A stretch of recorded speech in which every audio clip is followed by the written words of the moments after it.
नीरज बाबू एक ऐसा शख्स थे कि कार्यकर्ता उसको याद नहीं करते थे, कार्यकर्ता उनको याद करते थे। मटकुड़िया गोलीकांड में जब जेल हुआ था नीरज बाबू को, तो नीरज बाबू जेल से निकलने के बाद दूसरे दिन पाथरडी कार्यालय में वो खुद चले गए और हमको वहाँ से फ़ोन किए कि सुमित जी कहाँ हैं, सुमित दा कहाँ हैं। हम लोग आश्चर्य हो गए कि कल जेल से निकला और दूसरा दिन जो वो अपना हमारा कार्यालय में पहुँच के हमको वहाँ से फ़ोन किया।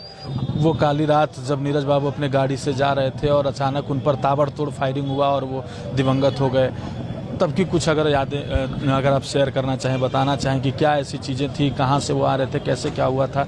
नीरज सिंह हत्याकांड मामले में कोर्ट का फैसला आने के बाद जो उनके समर्थक हैं वो लगातार जो है सड़कों पर दिख रहे हैं और आगे की प्रक्रिया के लिए मांग कर रहे हैं सरकार से। हालांकि पहले भी उन्होंने सीबीआई जांच की मांग की थी और आरोप लगाते हुए उन्होंने कहा कि जो तत्कालीन सरकार थी रघुवर सरकार की, उन्होंने उनके मांग को पूरा नहीं किया और आज जो है जो फैसला आया है लोअर कोर्ट से, ये उनसे वो संतुष्ट नहीं है और आगे हाईकोर्ट तक वो जाने के लिए बात जो है उनका कहना है कि हम हाईकोर्ट तक भी जाएंगे और अगर न्याय नहीं मिलेगा तो सुप्रीम कोर्ट का भी दरवाज़ा खटखटाएंगे। आप जो है उनके करीबी रहे, बहुत ज़्यादा साथ में रहे, ऐसी यादें जो उनसे जुड़ी हो वो कुछ अगर आप बताएं। नीरज बाबू एक ऐसा शख्स थे कि कार्यकर्ता उसको याद नहीं करते थे, कार्यकर्ता उनको याद करते थे। मटकुड़िया गोलीकांड में जब जेल हुआ था नीरज बाबू को, तो नीरज बाबू जेल से निकलने के बाद दूसरे दिन पाथरडी कार्यालय में वो खुद चले गए और हमको वहाँ से फ़ोन किए कि सुमित जी कहाँ हैं, सुमित दा कहाँ हैं। हम लोग आश्चर्य हो गए कि कल जेल से निकला और दूसरा दिन जो वो अपना हमारा कार्यालय में पहुँच के हमको वहाँ से फ़ोन किया। हम लोग वैसा नेतृत्व करता हमको उम्मीद नहीं है कि धनबाद झारखंड में ऐसा मिलेगा। नीरज बाबू एक अलग टाइप का नेता थे। धनबाद में अगर वो रहते हैं तो धनबाद का विकास निश्चित पूर्वक होते। इतनी कमी खलती है, जो कहा जाता है कि न्याय संगत नेता थे, न्यायप्रिय नेता थे, उन्हीं के लिए आज जो है न्याय के लिए आप लोग जो है सो सड़कों पर उतर रहे हैं। नीरज बाबू का कमी पूरा करना बहुत ही मुश्किल है, परंतु पूर्णिमा सिंह का संघर्ष जो है, पूर्णिमा सिंह जो कर रहे हैं, नीरज बाबू का जो सपना था उसका पूरा करने के लिए वो एड़ी चोटी एक कर रहे हैं। देखिए ना, 5 साल का विधायक में जो झरिया में हम लोग झरिया का नागरिक है, सोचे नहीं थे कि झरिया में आरएसपी कॉलेज आ सकता है। वो आरएसपी कॉलेज जिगवाड़ी में वो उद्घाटन किए। आपको माडा का लिए अलग लाइन का विस्तृत किए, 100 बेड का हॉस्पिटल का किए। बहुत सा ऐसा योजना जो पूर्णिमा सिंह नीरज बाबू का जो सपना था उसको पूरा करने के लिए वो संघर्ष किए हैं। जब साथ में आप लोग रहते होंगे तो कौन सी ऐसी बातें निकल कर आती थी, खासकर झरिया धनबाद के लिए वो दिन रात सोचते थे, ऐसा हम लोग जानते हैं।